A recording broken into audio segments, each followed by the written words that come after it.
Hi అండి, I'm doctor Swathi. చాలామంది pet parents దగ్గర నుండి వచ్చే డౌట్ ఏంటంటే, ఇంతకుముందు మా పప్పి ఏజ్‌లో ఉన్నప్పుడు మా పెట్ చాలా బాగా తినేది. ఇప్పుడు సరిగ్గా తినట్లేదు. ఇంతకుముందు 3-4 టైమ్స్ తినేది. ఇప్పుడు తినట్లేదని అడుగుతారు.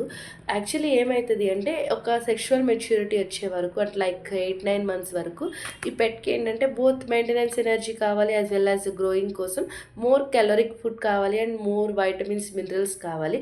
Once they are becoming adult అయిన తర్వాత ఏమవుతాయి అంటే ఓన్లీ మెయింటెనెన్స్ ఎనర్జీ కావాలి. సో ఇంతకు ముందు పప్పి ఏజ్లో ఉన్నప్పుడు ఏంటంటే 4-5 టైమ్స్ తినేవి. అడల్ట్కి వచ్చేసరికి 2-3 టైమ్స్ మాత్రమే తింటాయి అన్నమాట. కొన్ని ఏంటంటే వన్స్ ఏ డే తింటాయి. కొన్ని పెట్స్ చూసినవి అయితే ఆల్టర్నేటివ్ డే మాత్రమే తినేవి కూడా ఉన్నాయన్నమాట.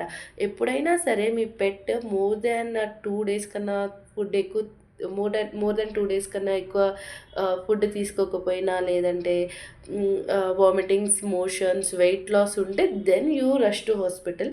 Otherwise 1 or 2 days pet food తినకపోయినా నో ప్రాబ్లం. దాని గురించి అంత ఎక్కువ వరీ అవ్వాల్సింది ఉండదండి. Thank you.